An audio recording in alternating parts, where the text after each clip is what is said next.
Hello students, मेरा नाम है सर। आप सभी का मेरे यूट्यूब चैनल में स्वागत है। तो इस वीडियो में हम देखेंगे क्लास 9th का जो चैप्टर 7 है, जो कि है त्रिभुज, उसके बारे में। पिछली वीडियो में मैंने चैप्टर 6 को पूरा कवर किया हुआ है, जिसमें से मैंने उसके सारे प्रमेय, उसकी सारे प्रश्नावली और उसमें जितने भी थ्योरी पार्ट है उसको मैंने अच्छे से पढ़ाया हुआ है। तो अगर आपने वो वीडियोज़ नहीं देखी तो वो वीडियो जाकर आप देख सकते हैं। इस वीडियो में जो है मैं त्रिभुज जो है आपका अध्याय 7 उसको डिस्कस करूंगा और देखेंगे सबसे पहले कि इसमें हमें क्या क्या पढ़ना है। तो इस वीडियो को शुरू करने से पहले अगर आपने हमारे चैनल को सब्सक्राइब नहीं किया तो सब्सक्राइब कर लीजिए, क्योंकि यहाँ पर मैं इस तरह की वीडियोज लेकर आता रहता हूँ। तो चलिए इस वीडियो को शुरू करते हैं। तो ये जो चैप्टर है त्रिभुज, इसमें आपको त्रिभुजों की सर्वांग समता के बारे में पढ़ना है कि सर्वांग समता क्या होती है, और दो त्रिभुज सर्वांगसम कब होते हैं, और सर्वांग समता की क्या क्या कसौटियाँ हैं। तो ये जो चैप्टर है ये बेसिकली उसी पे आधारित है कि त्रिभुजों की सर्वांग समता जो है वो आपको अच्छे से समझ में आ जाए, आप जो है दो त्रिभुजों को सर्वांग सम प्रूव कर सकें। तो सबसे पहले देख लेते हैं कि पिछली क्लासेज में आपने त्रिभुज के बारे में बहुत कुछ पढ़ा होगा, तो एक बार उसे रिवाइज कर लेते हैं। तो सबसे पहले हमें पता है हम त्रिभुज किसे कहते हैं। तो त्रिभुज क्या होती है? किसी भी तीन भुजाओं से बनी बंद आकृति को हम लोग त्रिभुज कहते हैं। तो मान लिए कि ये त्रिभुज ए बी सी है। तो त्रिभुज में क्या होता है? तीन भुजाएं होती हैं, तीन कोण होते हैं और तीन शीर्ष होते हैं। तो यहाँ तीन भुजाएं जो है वो क्या क्या है? ए बी, बी सी, ए सी। ये सब आपने पढ़ा हुआ होगा, लेकिन मैं बस एक बार रिवाइज कर दे रहा हूँ। उसके बाद तीन कोण है, कोण ए, कोण बी और कोण सी। तो तीन शीर्ष क्या क्या है? ए, बी और सी। तो ये है त्रिभुज के कंपोनेंट्स, एक तरह से कह सकते हैं आपकी एक त्रिभुज में क्या क्या चीज़ें होती है। अब त्रिभुज कितने प्रकार के होते हैं? तो अगर हम कोण के आधार पर देखें तो त्रिभुज तीन प्रकार के होते हैं। कोण के आधार पर त्रिभुज तीन प्रकार के कौन कौन से? न्यून कोण, अधिक कोण और समकोण। तो न्यून कोण त्रिभुज किसे कहेंगे? जिस त्रिभुज के सभी कोण न्यून कोण हो, सभी कोण, जिस त्रिभुज के सभी कोण न्यून कोण हो तो वो हो गया न्यून कोण त्रिभुज। जिस त्रिभुज का एक कोण समकोण हो, कोई भी एक कोण समकोण हो तो वो हो गया समकोण त्रिभुज। और जिस त्रिभुज के एक कोण, कोई भी एक कोण अधिक कोण हो, तो जिस त्रिभुज का कोई भी एक कोण अधिक कोण हो उसे हम कहेंगे अधिक कोण त्रिभुज।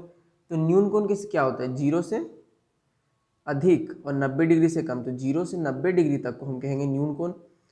और अगर 90 डिग्री, कोई भी एक कोण 90 डिग्री का हो गया, यानी ऐसा त्रिभुज जिसमें एक कोण 90 डिग्री हो, तो ये हो गया आपका समकोण त्रिभुज। न्यून कोण त्रिभुज कुछ ऐसा दिखेगा जिसमें सारा कोण जो होगा वो न्यून कोण होगा। और अधिक कोण त्रिभुज जिसमें कोई भी एक कोण जो हो वो अधिक कोण हो, तो ये जो है अधिक कोण है। तो यहाँ से इसे हम कहेंगे अधिक कोण त्रिभुज। इसी प्रकार भुजाओं के आधार पर जो होते हैं वो त्रिभुज तीन प्रकार के होते हैं। तो भुजाओं के आधार पर कितने प्रकार के होते हैं? तीन प्रकार के। एक होता है समबाहु। समबाहु का मतलब सभी भुजाएं बराबर। जिस त्रिभुज की सभी भुजाएं बराबर हों उन्हें हम कहेंगे समबाहु त्रिभुज। इसी प्रकार समद्विबाहु। समद्विबाहु किसे कहेंगे? तो जिस त्रिभुज की कोई भी दो भुजाएं बराबर, जिस त्रिभुज की कोई भी दो भुजाएं जो हों वो बराबर हों तो उन्हें हम कहेंगे समद्विबाहु त्रिभुज। इसी प्रकार एक हो गया फिर विषमबाहु त्रिभुज। तो विषमबाहु त्रिभुज किसे कहेंगे? तो विषमबाहु की जिस त्रिभुज की तीनों भुजाएं जो हो वो अलग अलग हो तो उसे हम कहेंगे विषमबाहु त्रिभुज। तो इस प्रकार हमने पढ़ा कि त्रिभुज क्या होते हैं, त्रिभुज के प्रकार क्या होते हैं, कोण के आधार पर त्रिभुज तीन प्रकार के होते हैं, भुजाओं के आधार पर त्रिभुज तीन प्रकार के होते हैं। तो ये एक था कि ओवरव्यू कि त्रिभुज क्या होता है और हमें इस चैप्टर में किन चीज़ों के बारे में पढ़ना है।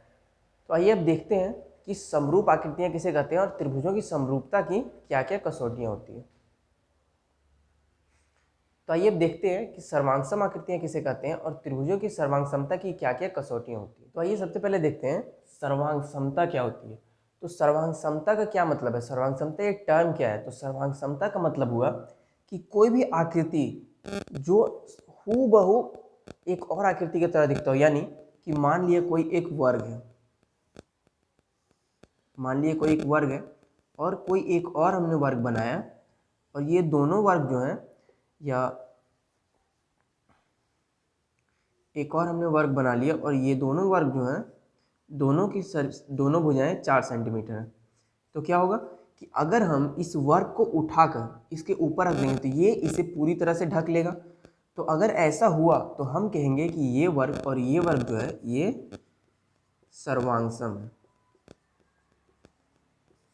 तो इसी तरह अगर हम दो वृत्तों की बात करें, दो आयतों की बात करें, दो त्रिभुजों की बात करें, तो सभी में हम सर्वांगसमता का जो है वो गुण देख सकते हैं। तो सर्वांगसम का मतलब क्या हुआ कि जितने भी उसके पार्ट्स हैं, अगर वो वर्ग है तो उसके सारे पार्ट्स यानी उसके जितने कोण हैं वो सारे कोण उस वर्ग के कोण के बराबर होने चाहिए और उसकी सारी भुजाएं जो है वो एक और वर्ग की सारी संगत भुजाओं के बराबर होना चाहिए। तो ये तो एक वर्ग का एग्जाम्पल था। अगर हम देखें इसी प्रकार हम वृत्त में, आयत में, त्रिभुज में और कोई भी ऐसी ज्यामितीय आकृति है उसमें हम सर्वांगसमता का गुण खोज सकते हैं। तो अगर हम समरूप आकृतियों के उदाहरण दें तो हम अगर मान लें कि तो हमारे पास दो 10 रुपये के सिक्के हैं, अगर हम दो 10 रुपये के सिक्कों को लें और एक दूसरे के ऊपर रख दें तो क्या होगा कि जो पहला सिक्का है उसे दूसरा सिक्का पूरी तरह से ढक लेगा। तो इसका क्या मतलब होगा कि दोनों 10 रुपये के सिक्के जो है वो सर्वांगसम है।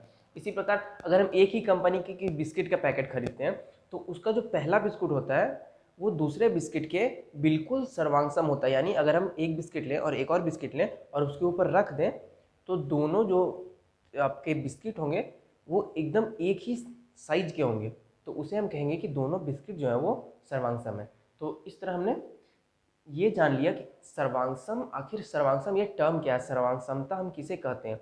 तो सर्वांगसमता हम किसे कहते हैं कि यदि किसी भी आकृति, कोई भी आकृति किसी अन्य आकृति के बिल्कुल बराबर हो, बिल्कुल समान हो, उसकी सारी जो भुजाएं हैं, कोण है, सब समान हो, तो हम कहेंगे कि ये दोनों आकृतियां सर्वांगसम है। तो ये देखते हैं कि त्रिभुज जो होते हैं वो सर्वांगसम कब होते हैं। तो जो टॉपिक है आपका वो है त्रिभुजों की सर्वांगसमता। अब जो है दो त्रिभुज सर्वांगसम होते हैं। यदि दो त्रिभुज कब सर्वांगसम होते हैं, यदि दोनों त्रिभुजों की संगत भुजाएं बराबर हो। यानी अगर दो त्रिभुज है हमें,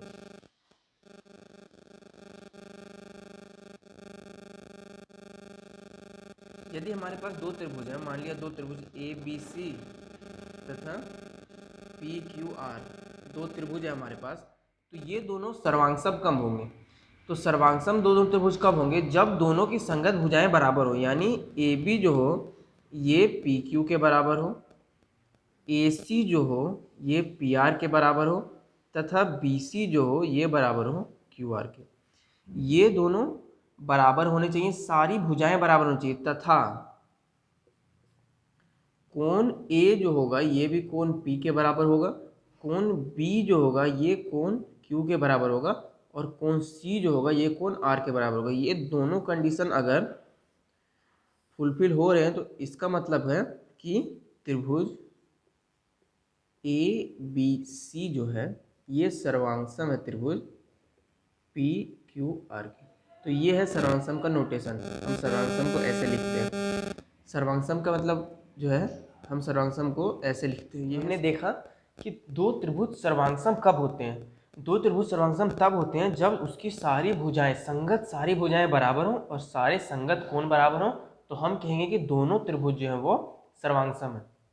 अब हम देखेंगे कि त्रिभुजों की सर्वांगसमता की कसौटियां जो है वो क्या क्या है, यानी हम किन आधार पर कह सकते हैं, वो क्या क्या नियम है जिनके आधार पर हम कह सकते हैं कि ये दोनों त्रिभुज जो है वो सर्वांगसम है। तो त्रिभुजों की जो है बेसिकली चार समरूपता कसौटियां होती है। मेनली जो है वो चार समरूपता कसौटियां होती है। सबसे पहले है आपका SAS समरूपता कसौटी। तो यहाँ S का मतलब हुआ साइड, A का मतलब एंगल और S का अगेन मतलब हुआ साइड। तो इसका मतलब हुआ कि ये भुजा, कोण, भुजा सर्वांगसमता कसौटी हो गई।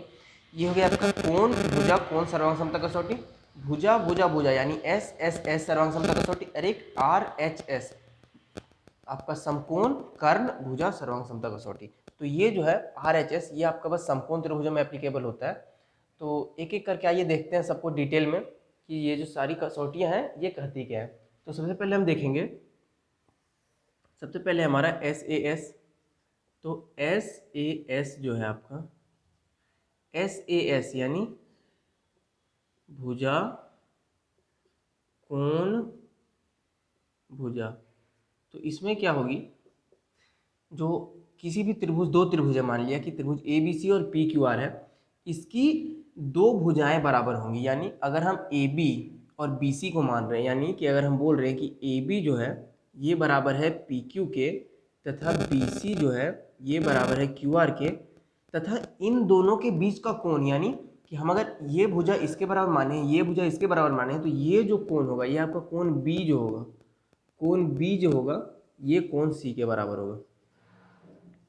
अब क्या है, इसीलिए ये लिखा है एस ए एस, यानी भुजा उसके बीच का कोण और एक और भुजा, तो ये दोनों भुजाएं और इसके बीच का कोण ये अगर बराबर हो तो हम कहेंगे कि त्रिभुज ए बी सी जो है ये सर्वांगसम है त्रिभुज पी क्यू आर के। तो भुजा कोण भुजा सर्वांगसमता कसौटी क्या करती है कि किसी भी दो त्रिभुजों की दो भुजाएं किसी अन्य त्रिभुज की दो संगत भुजाओं के बराबर हो तथा उनके बीच का कोण, उन दोनों भुजाओं के बीच का कोण अगर बराबर हो तो हम कहेंगे कि वो दोनों त्रिभुज सर्वांगसम होते हैं। तो यहाँ पर जो है एस ए एस सर्वांगसमता कसौटी जो है इसके बारे में हमने पढ़ा। अब जो आपका सेकेंड सर्वांगसमता कसौटी है, अच्छा एक चीज़ और है इसमें, हम एस ए एस को एस एस ए या ए एस एस नहीं लिख सकते हैं। क्यों? क्योंकि एस ए एस का मतलब हुआ कि एस मतलब भुजा, कोण भुजा, तो ये इसी ऑर्डर में होना चाहिए कि भुजा कोण और उसके बाद की भुजा, तो इसी ऑर्डर में अगर है तभी ये सर्वांगसमता कसौटी जो है वो आपका सत्य है। वरना अगर हम इस तरह लें कि भुजा भुजा कोण या कोण भुजा भुजा, तो ये जो है ये पूरी तरह से गलत है, हम इसे एप्लीकेबल ये नहीं है, हम इसे यूज नहीं कर सकते किसी भी दो त्रिभुजों को सर्वांगसम सिद्ध करने के लिए। अब जो दूसरी सर्वांगसमता कसौटी है वो है आपकी ए एस ए, यानी कोण भुजा कोण, कोण भुजा कोण जो है ये क्या हुआ, इसका मतलब हुआ कि एक कोण भुजा और उस भुजा से ही बना हुआ दूसरा कोण, यानी कि कोण ए अगर हम मान रहे हैं तो कोण ए अगर कोण पी के बराबर है तो कोण हो गया, फिर भुजा यानी ए बी जो होगा ये बराबर होना चाहिए पी क्यू के, तथा इसी ए बी भुजा से एक और जो कोण बन रहा है यानी कोण बी, तो कोण बी जो होगा ये बराबर होना चाहिए कोण क्यू के। अगर ऐसा कंडीशन हमें मिल जाता है तो हम कहेंगे कि त्रिभुज ए बी सी जो है ये सर्वांगसम हो जाएगा त्रिभुज पी क्यू आर के। तो यहाँ पर क्या है, ए एस ए जो है ये सर्वांगसमता प्रमेय कहता है कि जो दो त्रिभुज हैं उनमें पहले त्रिभुज का कोण दूसरे त्रिभुज के संगत कोण के बराबर होना चाहिए, उसके बाद एक भुजा दूसरे त्रिभुज की संगत भुजा के बराबर होना चाहिए, तथा उसी भुजा से बना हुआ जो दूसरा कोण है वो भी बराबर होना चाहिए, तभी हम कहेंगे कि ए बी सी जो है वो पी क्यू आर के सर्वांगसम है, यानी कि पहला त्रिभुज है वो दूसरे त्रिभुज के सर्वांगसम है। अब इसमें है एक और सर्वांगसमता प्रमेय, इसी का हम उप प्रमेय कह सकते हैं या इसी से डिराइव हो जाता है ये ए एस, तो ये जो है ये भी सत्य है, यानी दो कोण और उसके अलावा कोई भी एक भुजा। तो अगर हम कहें कि कोण ए जो है ये कोण पी के बराबर है, कोण बी जो है ये कोण क्यू के बराबर है, तथा हम कह दें कि ए सी जो है ये पी आर के बराबर है, ए सी जो है ये पी आर के बराबर है, तब भी हम कह सकते हैं कि त्रिभुज ए बी सी जो है ये सर्वांगसम है त्रिभुज पी क्यू आर के। तो इसी तरह ए एस ए से जो है ये आपका ऊपर में बनता है ए एस, तो ए एस भी जो है ये आपका सत्य है। अब तीसरी जो हमारी सर्वांगसमता कसौटी है वो है एस एस एस, यानी भुजा भुजा भुजा। तो भुजा भुजा भुजा में क्या है कि जो पहले त्रिभुज की, यदि हम इन दोनों त्रिभुज की बात करें तो पहले त्रिभुज की जो सारी भुजाएं हैं वो दूसरे त्रिभुज की सारी संगत भुजाओं के बराबर होगी, यानी ए बी जो होगा ये बराबर होगा पी क्यू के, बी सी जो होगा ये बराबर होगा क्यू आर के, तथा ए सी जो होगा ये बराबर होगा पी आर के। अगर ये कंडीशन हमें फुलफिल हो जा रही है, ये हमें पता चल जा रहा है कि सारी भुजाएं जो हैं वो दूसरे त्रिभुज की सारी भुजाओं के बराबर है, तो हम कहेंगे कि त्रिभुज ए बी सी जो है ये सर्वांगसम है त्रिभुज पी क्यू आर के। तो यहाँ से हम कह सकते हैं कि त्रिभुज ए बी सी जो है ये सर्वांगसम है त्रिभुज पी क्यू आर के। तो ये था हमारा भुजा भुजा भुजा सर्वांगसमता प्रमेय। जो चौथा सर्वांगसमता प्रमेय हमारा वो है आर एच एस, यानी समकोण कर्ण भुजा, है ना, समकोण कर्ण भुजा। तो ये जो है सबसे पहले हमें याद रखना है कि ये जो सर्वांग समता प्रमेय है ये बस दो समकोण अगर त्रिभुज हैं तो उन्हीं में एप्लीकेबल होगा, दो समकोण त्रिभुजों में ही लगेगा। तो समकोण त्रिभुज होना चाहिए इस सर्वांग समता प्रमेय को यूज करने के लिए। तो ये जो सर्वांग समता कसौटी है, या जो ये सर्वांग समता कसौटी, ये हमें क्या कहता है कि यदि दो समकोण त्रिभुज हैं, हमने दो समकोण त्रिभुज मान लिया कि ये ए बी सी और ये पी क्यू आर, तो इनमें एक कोण तो समकोण जो है वो तो बराबर हो गई, तो कोण बी जो है ये हमेशा कोण क्यू के बराबर हो गई क्योंकि ये दोनों समकोण है। उसके बाद कर्ण जो है उसका बराबर होना चाहिए। तो कर्ण किसे कहते हैं?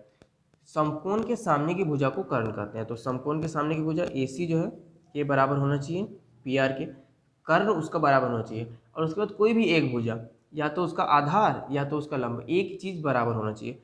तो हम यहाँ मान ले रहे हैं कि ए बी जो है ये बराबर है पी क्यू के, या तो बी सी जो है ये भी क्यू आर के बराबर होगा तो चलेगा। तो ये दोनों, ये तीनों अगर कंडीशन हमें मिल रहे हैं तो हम कहेंगे कि त्रिभुज ए बी सी जो है ये सर्वांग सममित त्रिभुज पी क्यू आर के।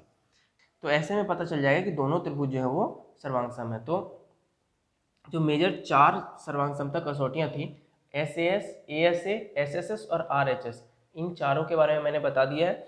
अब जो है एक और टर्म होता है उसे कहते हैं हम CPCT। अब CPCT क्या है, इसको हम हिंदी में कहेंगे सर्वांगसम